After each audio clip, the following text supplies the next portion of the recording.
Hello, everybody. Grab your goat. Grab a summer beverage because it is time for the Witches Movie Coven. Yes, indeed. I am Patti Negri. I am one of your hosts. You might know me from the Witches Movie Coven. No, this is the Witches Movie Coven.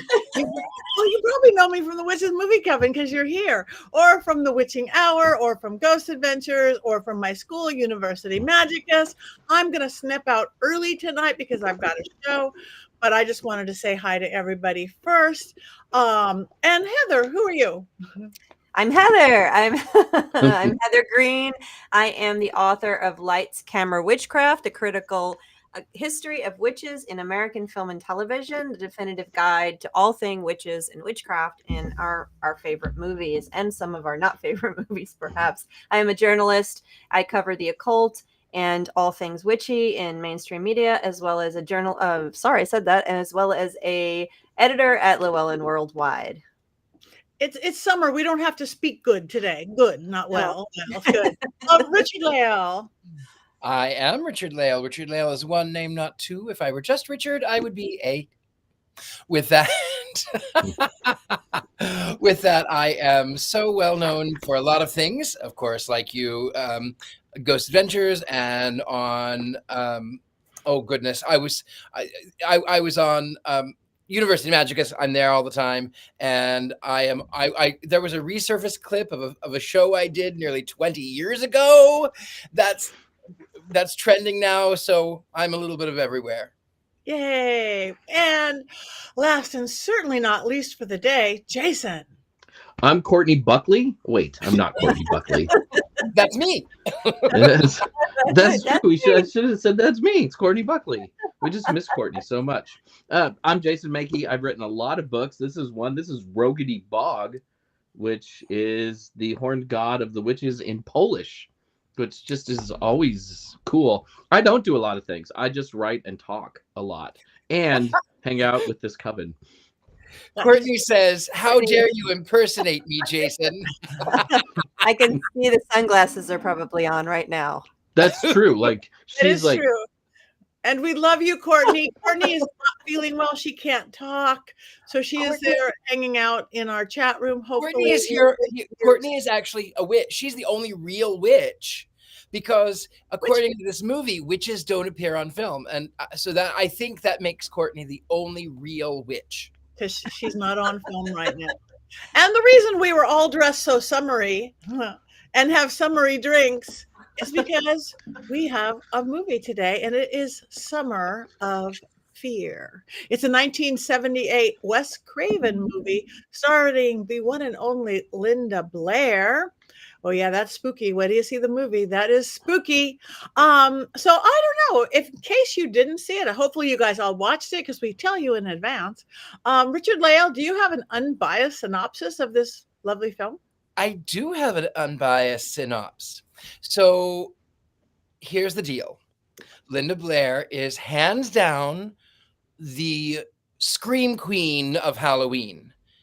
And she is a brilliant actress in everything that she does. And I'm not going to say much more about that on here. It also has a notable voice, more so than it has the name, although the name is pretty popular too, but the voice is really iconic. And if I were to do it, you would say, "No, I hate you, I hate you, I hate you." It also has Fran Drescher. So with that, the storyline is about this little girl, Linda Blair, whose aunt and uncle has passed away, and their daughter has survived the car accident and comes to live with her parents. And it starts off okay. I won't say it starts off well, but it starts off okay. And then everyone starts saying, well, oh, we really like this girl, but her accent is really strange. She doesn't live in the Appalachians very much, and she spends all of her summers in the East. Why does she have this Southern drawl? Why is she so different? And she moves in, and everyone loves her until the point where she starts trying to be Linda Blair. And honestly, who wouldn't want to be Linda Blair, right? Who would not? The strange thing is that then she starts dressing better than Linda Blair. And this boyfriend that Linda Blair's character has had for many years, they were neighbors, they grew up together, has now gone to the dance as a request of Linda Blair's character with her alleged cousin. And then they fall madly in love, and they pay no attention to anybody else. So Linda Blair is really rightfully upset, but it's revealed that she thinks that there might be a witch. There's a professor who is a neighbor who specializes in Appalachian folk magic. And one of the ways that you can tell that someone is a witch is, as I mentioned, a witch cannot be seen on film. The mother is a photographer and is convinced by Linda Blair, don't put me in the pictures. Take a picture of our cousin. Take a picture of the cousin. It is revealed, however, that this cousin is trying to seduce Mrs. Robinson. I mean, is trying to seduce the father. And she almost succeeds, because even the wife says, don't you find it strange that you are focusing so much energy onto this child who is strangely not a child, but is supposed to be a child? And then vision happens of a car accident. The mother ends up by going up to Malibu Canyon, and the car won't stop. There's a chase scene. The witch comes through. However, this witch, the boyfriend are back together. I mean, the Linda Blair and the boyfriend are back together. The witch is chasing the car. Mother is coming the other way. Somehow they end up by getting out of the car. The witch ends up by going over the edge of the cliff. And then I think that everything is okay. Everything is copacetic. Everything is fine until the moment where the next scene, the final scene, it shows the witch showing up for her first day on the job as the governess. Now, by the way, I forgot to tell you, she also murdered the entire family. She unalived the entire family. She was an imposter. She is an Appalachian witch. She was hired on as some sort of maid, and then decided she would unalive the entire family and then take over. And for whatever reason, she just likes to take over people's families, and there's no money involved. It's just, she just takes over their families. That's it. She's just looking for a place to live. Right? I mean, I got to tell you though, there is no relationship stronger than a Capricorn who's looking for a place to live. So maybe I get that. Thank you. Now we understand the movie completely. I don't. More or less. Heather, is this something that's in your book, perchance? It is. It does show up in my book, in the chapter on that is covering the 70s. Of course, this is released in 1978. It was a made-for-TV movie, and I'm going to give you 5 things that are important for you to know about it. First, Wes Craven. We must talk about Wes Craven. Number 2, 1970s horror themes, because this really encapsulates some of those. So I'm going to bring those out. The teen legacy and why that's important. The author of the original book, which was Lois Duncan. I'm going to mention that. And then 5, a couple of the characters. Some have been mentioned already. So let me start with Wes Craven. I have got a biography. What a fascinating man.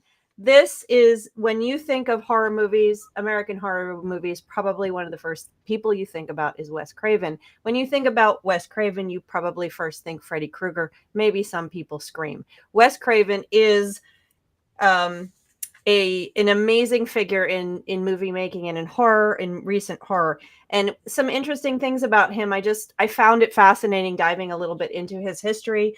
He was a master's of philosophy, had no interest in film whatsoever. He was a teacher who couldn't get a job. He did a few films, originally admitted to doing some pornography films, including working on Deep Throat, 1972. But he still was a teacher.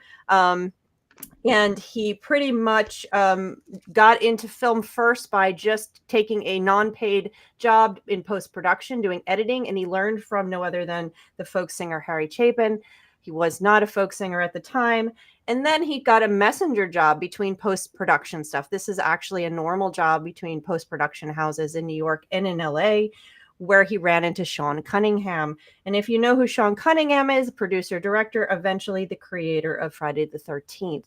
So that person gave him the opportunity to do a low budget film, which was his first one, The Last House on the Left. And then he wrote it, directed it, and edited it. And then he did a few more.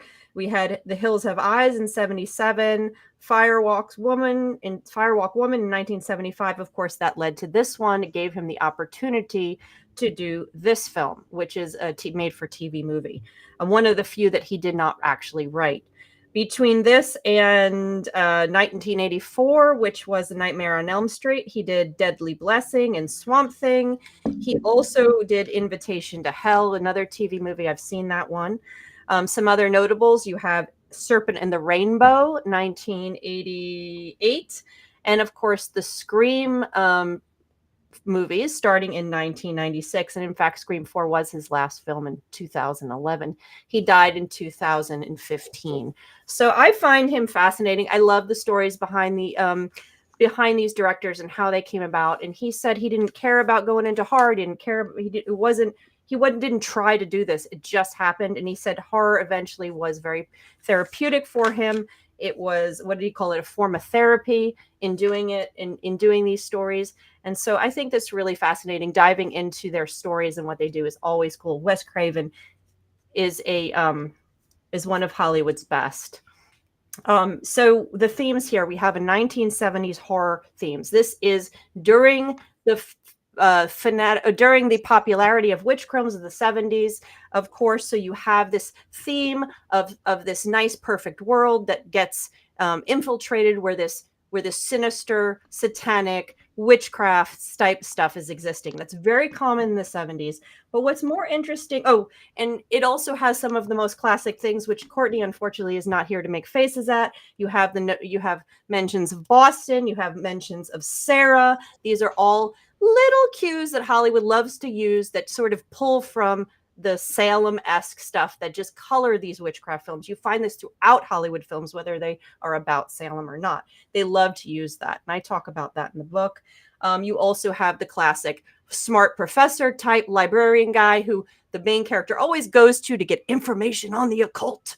And so you've got a lot of canned stuff in this movie. But what makes this different is that this movie kind of is a little bit structured more like a satanic film, where the evil comes in to the house rather than it existing and the good guys find it. So it's a little bit of a different notion, which is a precursor to what we see about 10 years later. But where this fits in, number 3, is its teen legacy. So early part of the 70s, you have Coven films, right? You have Roman Polanski's Rosemary's Baby, for example. Most of the films dealt with covens. This later part of the 70s, you have teen witches, the evil teen witch. And this was because of the success of Carrie. Carrie was a couple years earlier in 1976. And that spawned a number of made-for-TV films. And I love saying the names of these because some of them are fun. You have The Spell, Satan's Cheerleaders. I love the name of that one. That's a classic. The Initiation of Sarah. And you have Midnight Offerings, and even Starchy and Hutch had an episode called Satan's Witches. So you have a lot of these more teen individual, the pairing of the teen adolescents, female adolescents with witchcraft. And that's what you're finding here. And that's what this is part of. Midnight Offerings, of course, was one we've already seen. I've seen all of those, and they're really fun to watch back to back to back to back. And some of them were actually remade in the 2000s, but we can get to that another time. So that is what's happening here. So number 4, Lois Duncan. Who is that? She is the author of the original book, Summer of Fear. Strangers in the House is the other name of this movie. And that was, let's see, she wrote it in 1973. The movie I'm sorry. She wrote it in the early 70s. I can't remember. early 70s, I think 73, 72. Anyway, and then it was made into this movie. She is also the author of another book that was made into a movie, I Know What You Did Last Summer, excuse me, that was written in 73 and made in 97. Many of you have seen that. And she is also the author of the book Gallows Hill, which was made in 1998 into the movie I've Been Waiting for You, which we just reviewed a few weeks ago. She also, interestingly, had a few other movies done. One of them, non-witchy, is Hotel for Dogs. I have not seen The Hotel for Dogs, but many of you might have seen that film because I remember hearing about it. It was made in the movie 2009. She has got a lot of books in the horror genre, and some of them we know. So we have a lot of connections here to things that we do.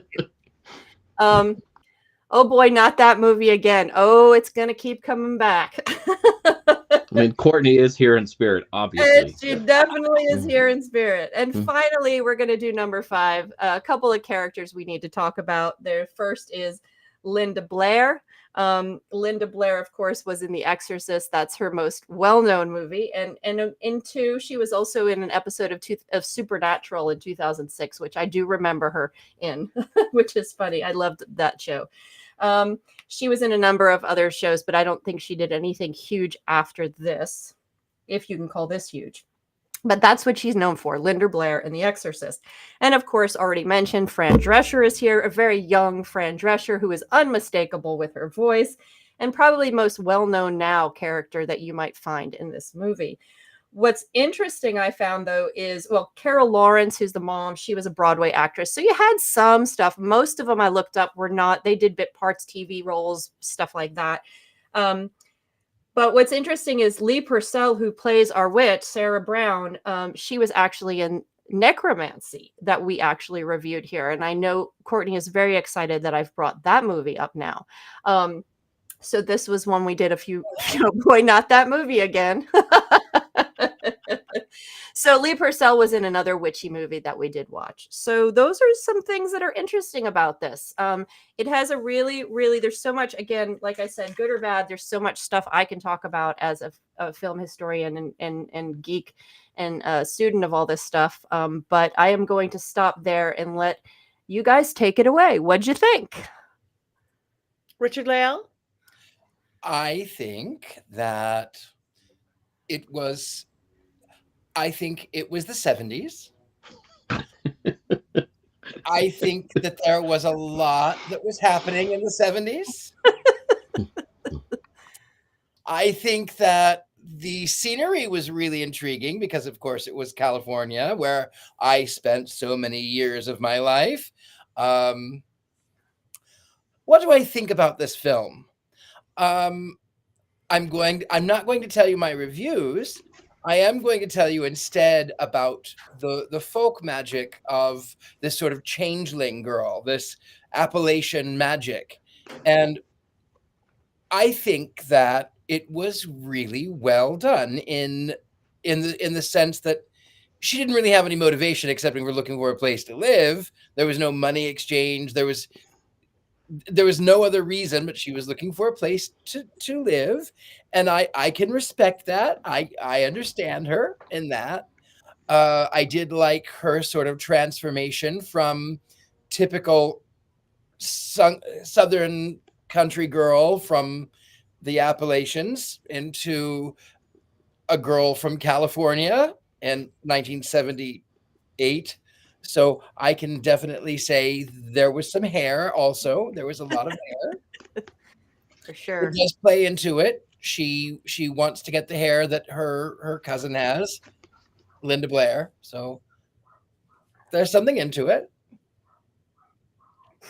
And I think somebody else should talk because otherwise I'm going to tell my opinion. All right. Jason, you popped up. You know, when I was watching it, when I found out that our witch is from the Ozarks, it made me wonder if any of that was actually inspired by this book, which originally came out in the 1930s, but then was re-released in the 1960s as a Dover thrift edition, making it super cheap. And people who talk about magic and witchcraft in the Ozarks still consult this book. It was written by a guy named Vance Randolph, who was not from the Ozarks, but he lived there. and he asked everybody about witchcraft. And there's a ton of magical stuff in there. And while I'm watching the movie, she has a tooth at one point. She does something with the hair of a horse in order to kill it. She puts spots on a picture of a person. That's all the kind of magic that is in this book and that people would have been doing. I mean, the magic was actually pretty well done in this film. Somebody did a little bit of homework, which really surprised me after the way the movie started. I am from the Ozarks originally, and I don't always tell people that I am, but I am from the Ozarks, and where my parents were not. My mother was from California, and my father grew up in the Ozarks, but both of my parents did Ozark folk magic.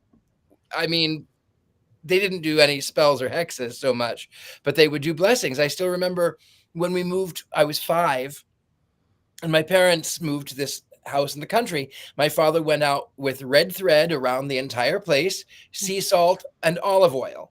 And he said, well, the red thread, it's a promise. It's a connection of blood. It's a promise, and it binds us together. And the olive oil, it anoints us. It helps to bring in the spirit of holiness. And the sea salt, or the salt, it takes away negativity. It drives away the evilness. We are the salt of the earth, and we let the light shine. So it was absolutely folk magic. It was absolutely Ozark folk magic. And you are right, Jason. There, she did have a lot of actual folk magic. I'm going to jump in real quick here since we're talking about Ozark folk magic. Yes, and this was the late 70s. So modern witchcraft and folk magic practices had already infiltrated Hollywood. So we were all already starting to see this. So it's not surprising in that way. But I just was going to jump in is that Randolph. Yeah, he is. He was one of the few, and I've currently worked with another. If you're interested in Ozark folk magic, I've worked with an author called Brandon Weston. He has 3 books right now out, and he is the real deal. He lives there. He practices the magic. He writes about them so that modern practitioners can do them. And he talks about the red thread and all of the things. And I'm sure that he would have have some comments on that. And I tend to, having worked on his books, tend to agree it was pretty legit. Good, thank you. All right, thank you. Okay, I will go next. I am a Southern California girl. I was here in 78. So that all worked for me completely. That world, my hair never got that big, no matter what. I tried and tried, but I don't quite remember that. Jason, you could have done it, but I couldn't. I really didn't want to like it because it's like, oh, bad acting, cliche plot lines. I loved it. I loved it. I got involved in it. I cared about Linda Blair. I didn't like what that bad girl was doing, I'm like, I'm into this movie. I'm not going to watch it as a critic from the outside. Whenever I do that, that means I'm entertained. And to me, that's what a movie is about. I followed it. I followed whatever storyline there was. It all made sense. It billed like a story should to me. For whatever a TV movie, low budget 78 TV movie, I just, after the first 5 minutes of wanting to hate it, I gave in and just said I enjoyed the whole damn thing. Your Uber is coming. I heard that. I know my Uber is coming and it's on the way. The Uber is coming. The Uber is coming out of here. So, but yeah, I wasn't that girl, but just the ways of being and the boyfriends and the moms and all that thing, being a young girl at the time. I liked it. I really liked it. Summer of Fear. Cheers. I liked it too. I liked it. I really, really liked it. You like me. You really, really like me. Did you really like it? I actually did like it. I followed it. I thought it was intriguing. I wasn't lost at all.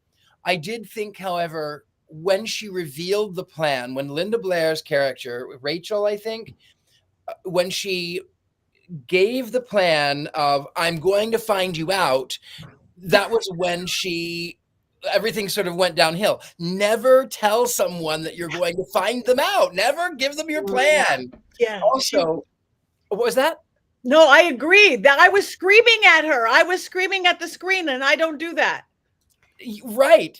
Don't give someone your plan, especially when they're evil. By the way, Courtney says, I liked it too. Courtney liked it. She said that she's going to say something shocking, and in all caps, I liked it too. So Courtney liked it too. See, it was not such a bad thing. It was intriguing. It was interesting. But again, never tell the plans to someone that you want to sort of win over or whatever. Don't tell the plans. Oh, it was a horrible movie. I mean, did I like it? I kind of did, but it was a horrible movie. You're watching the movie, and there is this gigantic wrestling match in the green room, and there are moments you can tell like that's the stunt double of Linda Blair because her hair will change while she's grappling on the floor. And then the witch's character just sort of changes all of a sudden. She doesn't have to do spells in the traditional way that we do spells. All of a sudden, she can take over cars. She hulks out at one point and like beats a hole through the door and the wall, and then she blows the door off its hinges. It's like, why didn't you do this before? Like, why were you just messing with these people? And then there's the car chase at the end, and I'm watching that, and Julia, the bad witch, she kind of starts tumbling down the hill. If you look closely, the car catches on fire before it hits the rocks. So it's just in the air and it catches on fire and then it gets smashed. Cars don't catch on fire that way anyways, but I'm guessing they only had one shot to ruin that car for this made-for-TV movie. And I thought it was hilarious. This is a negative times a negative somehow equals a positive movie. And I couldn't help but like it just because it was so cheesy and silly in so many ways. Oh, I agree completely. It's not a well-made movie. It's No. not going to win Academy Awards, but I did like it too. And I think the fact that a cheesy movie like this could actually be something people liked is probably the reason why Wes Craven continued making films. And it is one of the better ones of this whole genre of teen films, made for TV films at the time. I did love it. I do have to say, similar to The Craft, and that's sacrilege to say, I had trouble with the ending. I think they lost it at the end, where the witch goes a little bit over the edge, the glowing red eyes and the bursting through the room and all of that stuff. And the levitation circa 1978. Yeah, by that point I was like, they could have had a little bit of a better ending. And it's the same thing. I still have that same reaction with The Craft. Again, that's sacrilegious when I say that for many people, but hey, it's my opinion. So I think I really enjoyed it. I was very surprised after watching all of the string of other post-Carrie films of like, yeah, this is very made for TV. You can see it. And then you get this Wes Craven film and he just added something extra to it. As cheesy as it was, there's just something about it that you just like. It barrels towards the end though. Like it's with 20 minutes to go. It's like, oh, we need to finish this movie. Exactly. How can we finish this movie? While the first hour just sort of plods along, all of a sudden now we have to like express the film. And yeah, it is a little abrupt and a little too fast, I think, at the end. But I was curious, when did Linda Blair, when did she and her boyfriend get back together? Because he didn't want anything to do with her. And then all of a sudden he's in the car and away from the spell of the witch. And then he's like, well, I'm where are we going? And then the car just automatically starts driving by itself, and the witch can control the car but can't control the car enough. I don't get that part. Technicalities, Richard-Lael. Technicalities. The witch can pop up the hood, press the gas pedal, but can't assume full control of the wheel, apparently. Right? There's just, maybe it's because it's a circle and the circle is sacred. She can't control the circle. I must say, except for the voice, I would not have known that was Fran Drescher. She was so young. So yeah. Except for that telltale voice. I'm like, I know that voice. What is that voice? Oh my God. You know. As someone who's watched Saturday Night Fever, we work so hard. as a Saturday Night Fever fan, I'm used to seeing young Fran Drescher because she's in that movie too. Also very young. So I was like, I'm used to seeing 19-year-old Fran. I had one of the random things that I thought about is when she was making that pink dress, and she made that lovely pink dress for her thing, and then it was taken and all that stuff. All I can think of is that's a heck of a nicer dress than Pretty in Pink, because and I'm like, that actually should have been the Pretty in Pink dress than that thing that she made in that movie. So sorry, that was my costuming comment. Random thoughts during a movie. I like that dress way better than that thing that monstrosity in that other movie. And it looked way better on the witch than it did Linda Blair. It certainly did. Absolutely. She hadn't finished it yet. she was working on it. There's like an amnesia at the whole end of the movie though too, because not only does the boyfriend suddenly get back with Linda Blair, there's a point where like the dad is like trying to shag his niece the entire movie. And, and they're like feeding each other bonbons by the refrigerator, and the wife catches them, and then the dad pretends he's asleep, and the dad like assaults his kid because she's messing with the witch. And then at the end, it's like, oh, everything's fine. I just don't remember the last week. That's never worked for me with my wife. It And was you tried it. Bad witch spell. That's all. Mm-hmm. Okay. Well, do we have anything else to say about this movie? I liked the horse.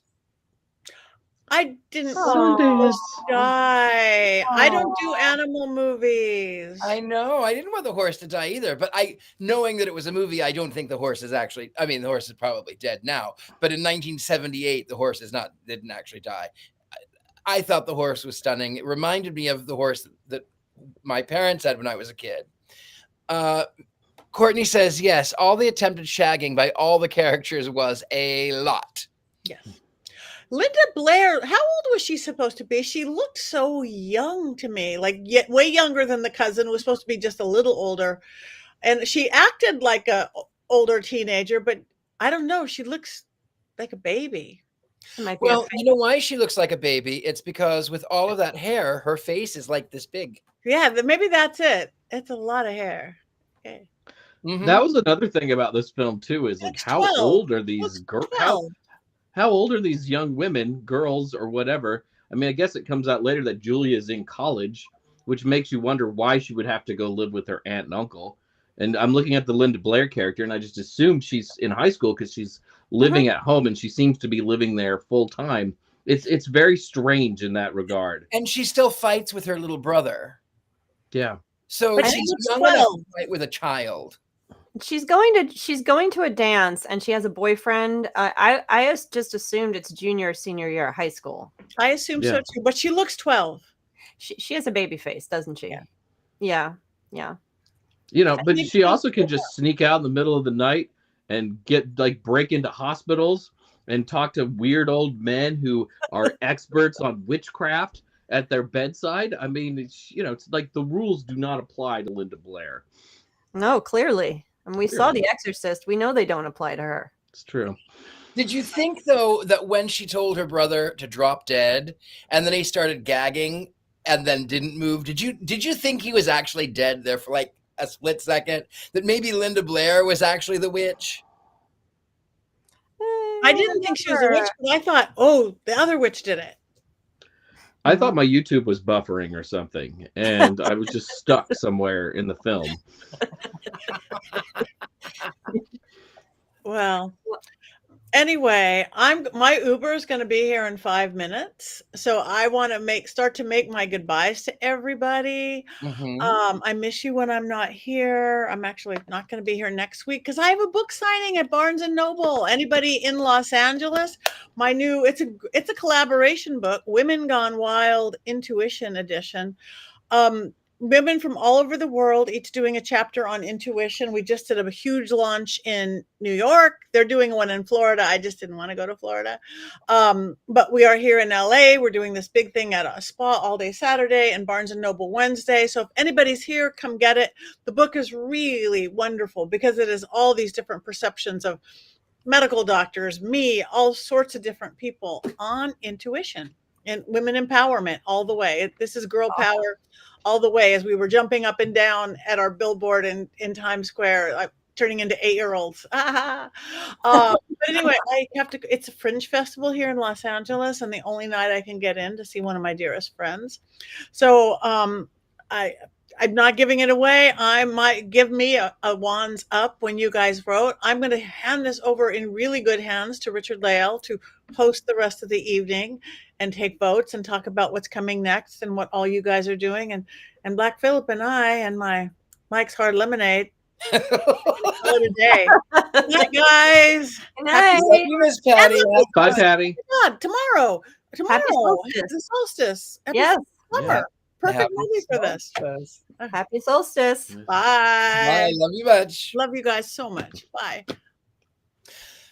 Well, okay. Now that Patty's gone, we could actually talk about the secret plans. Now, nobody really actually liked this film, right? We didn't really do that for Patty, right? We're just all worried we're going to get kicked out of the show, so we always just have to agree with Patty. That's the rules. Now, everybody in the chat, you can be completely honest about everything. Courtney says, to be fair, she fights everybody. Taya says, Courtney fights kids. It's a minor offense. Get out of my brain. Right? Wait, I wish I had my sunglasses. I would impersonate you, but I don't.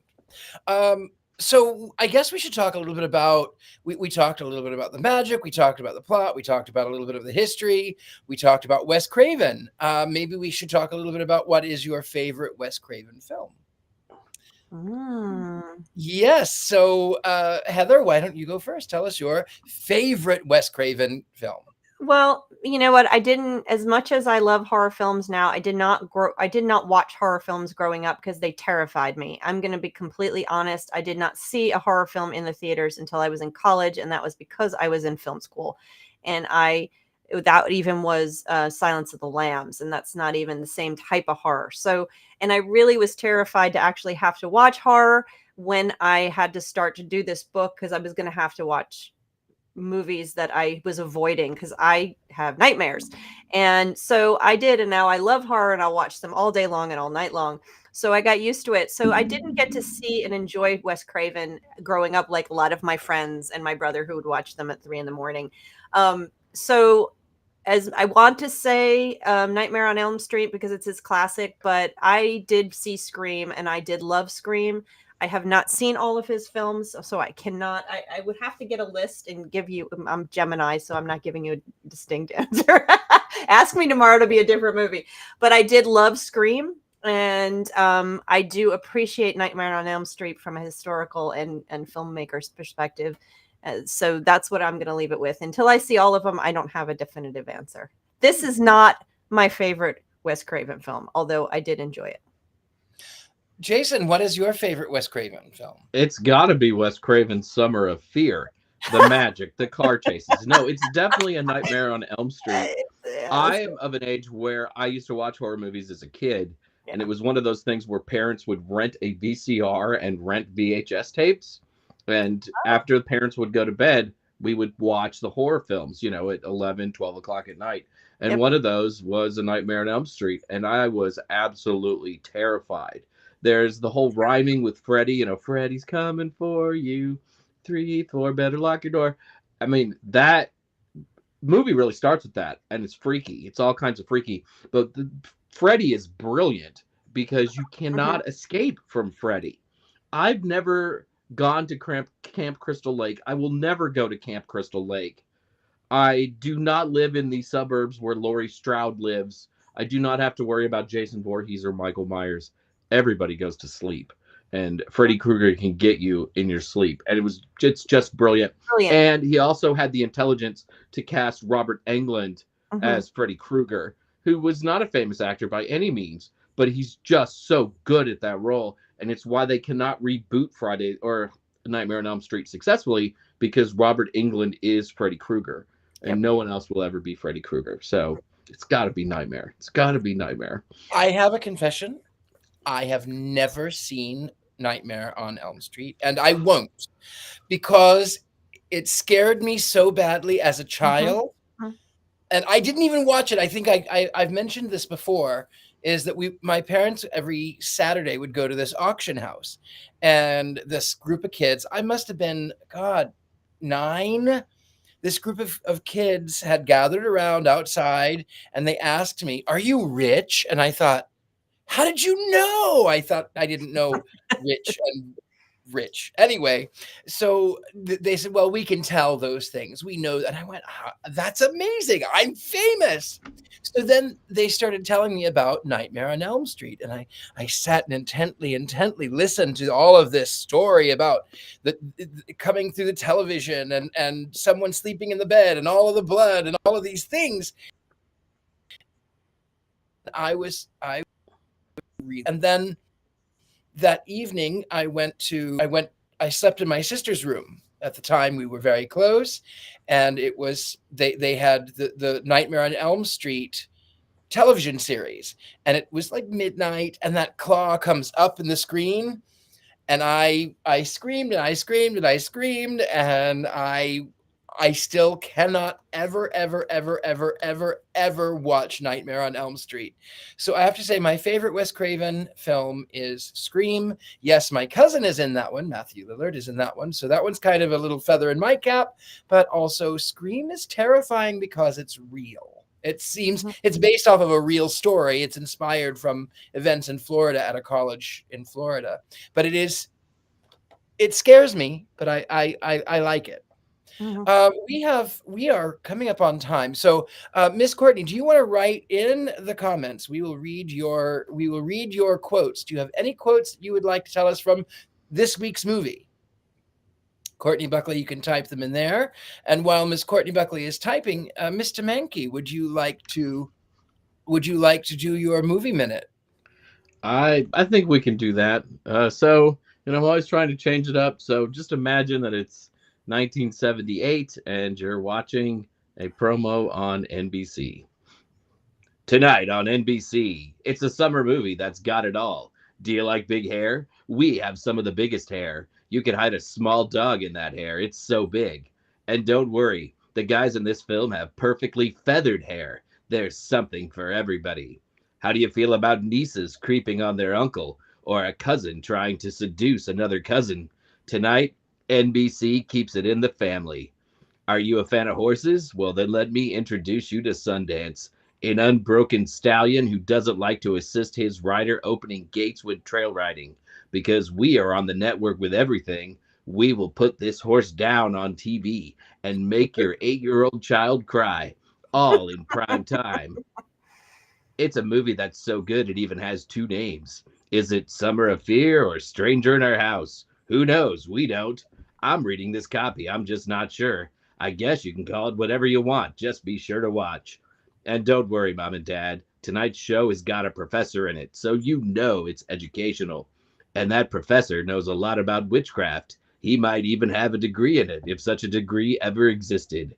Invite terror into your house when you meet Julia. She's mountain folk from the Ozarks, so you know she is mildly scary. For extra added fright, she even keeps a tooth in a jar. I know who will be sleeping with the lights on tonight. Probably you, the viewer, or at least that 8-year-old kid we scared half to death when we killed the horse. There are even car chases, montages, and Fran Drescher. Who doesn't love seeing Fran Drescher? At NBC, we don't screw around with our summer movies. We pack everything into them. It's 1978, and what else are you going to do? Play on the internet? That hasn't even been invented yet.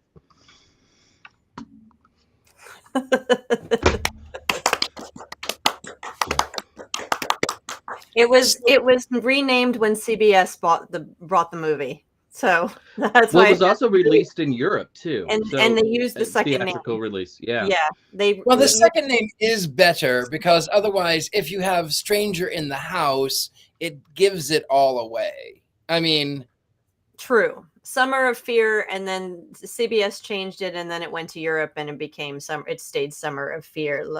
L'été de peur. When did they add Wes Craven's name in front of it? Because it couldn't have been in 78. No, I would guess not. I don't know the answer until I could pull out some academic books, but no, it had to be after Freddy Krueger and all of the stuff. Everything became Wes Craven's after that. The name before the title. That's a huge thing. Yeah. So Ms. Courtney Buckley has her favorite quote, and it says, "Julia, I like my hair this way. Mike does too. So does your father, Rachel. So does your father, Rachel. Well, I can't stand a thing about you, and that includes your hair, Julia. How rude." What if we read that together, Richard-Lael, and you were Julia and I was Rachel? Just to get the whole thing in. We'll get the whole thing. "I like my hair this way. Mike does too. So does your father." Well, I can't stand a thing about you, and that includes your hair. How rude. There you go. And scene. Let's see if there were any others. Yeah, Robert Hicks says, "I agree. Summer of Fear was the best title for it." Mm-hmm. The second It one. It is a better one, because if you have Summer of Fear, I mean, if you have a Stranger in the House, you automatically know there's something strange about her, and she's supposed to be your cousin. So no, it's much better. Courtney says that was better than the movie. We deserve an Oscar for that, I think. Any other quotes? Richard-Lael and Jason should do the whole movie. On a slow night, maybe we'll do selected scenes from this movie going forward.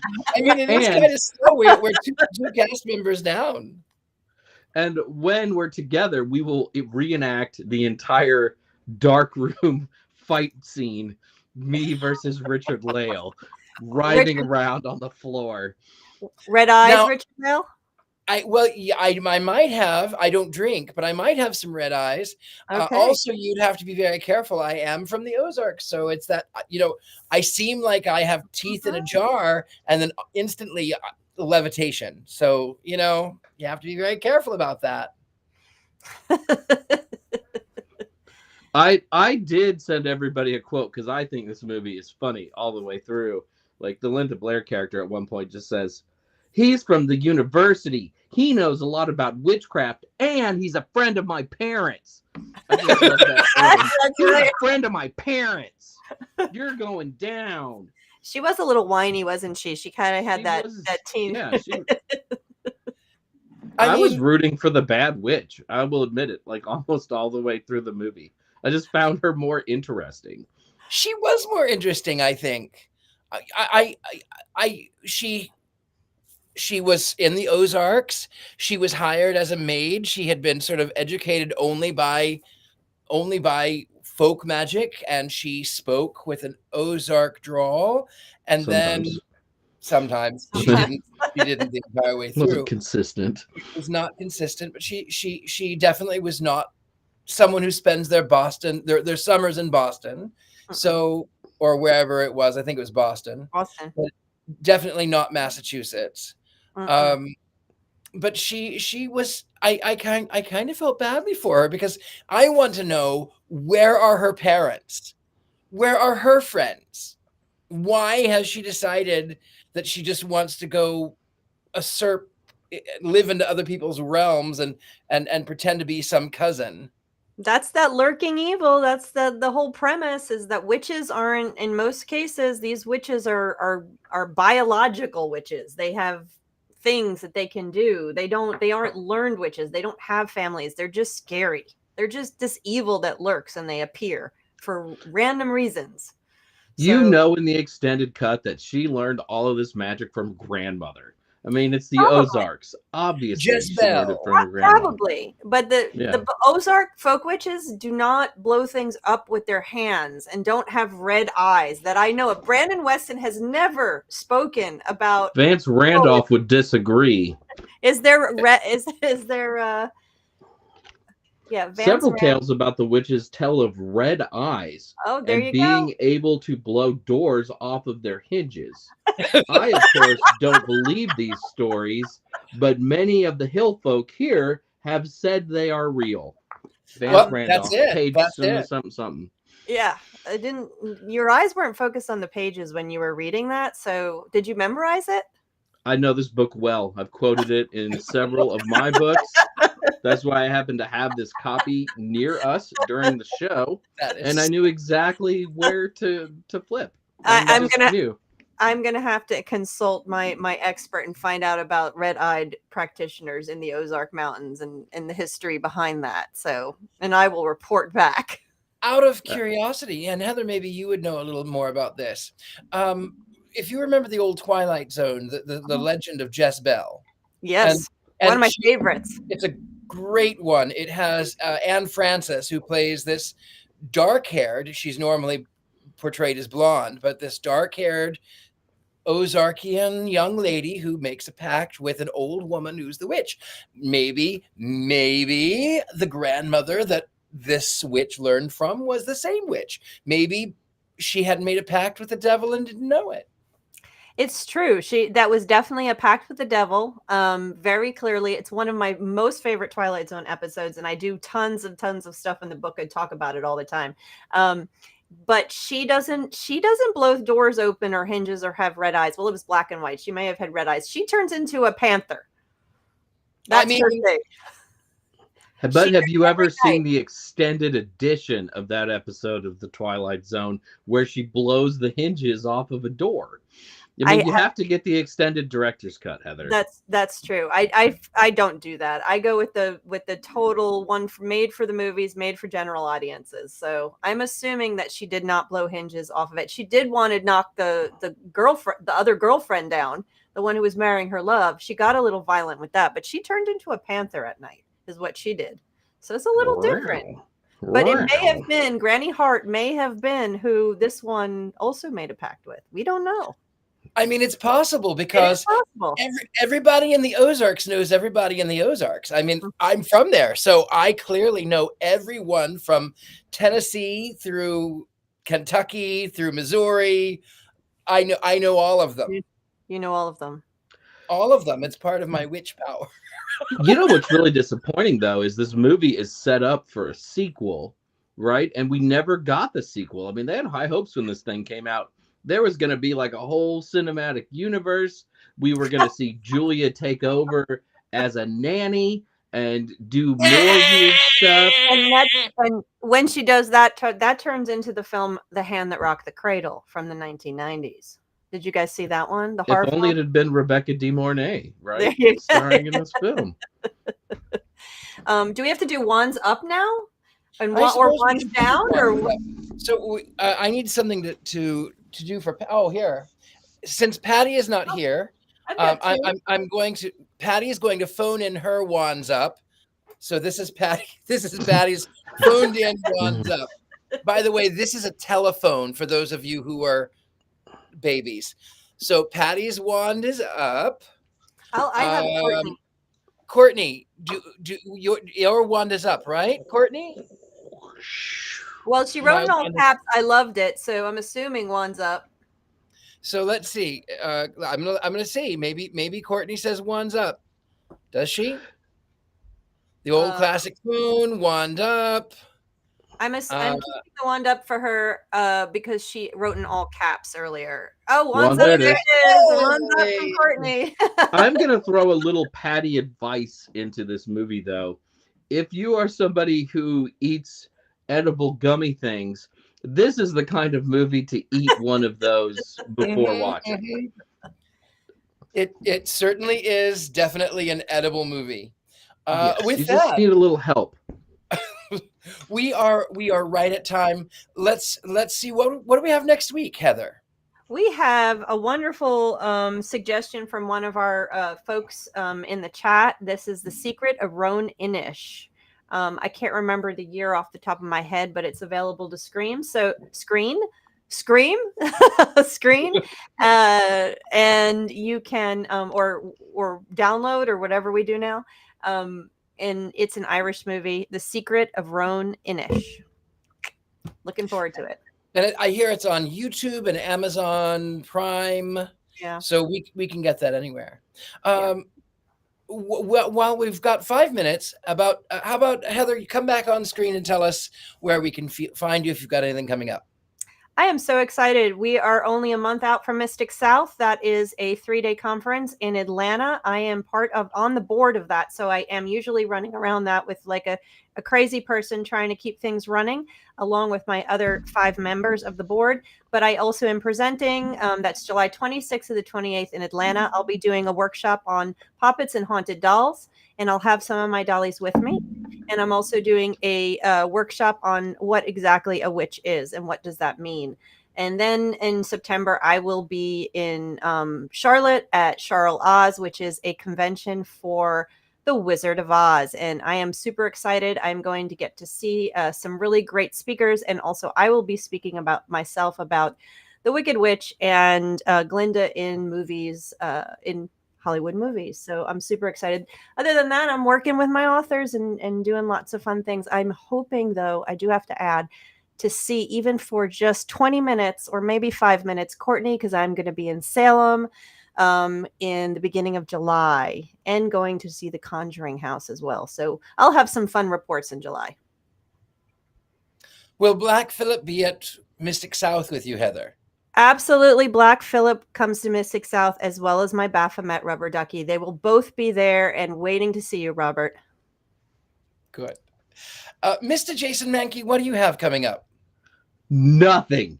I have no events this summer, and I'm super excited. I'm just going to watch soccer on TV, throughout July, and drink little beverages in these beautiful cups that have little butts on them. These are the best. These are the best. And in September, my wife and I are celebrating 20 years of wedded bliss and going to Italy. So very excited. You must have been married at the age of 1, correct? You are so kind.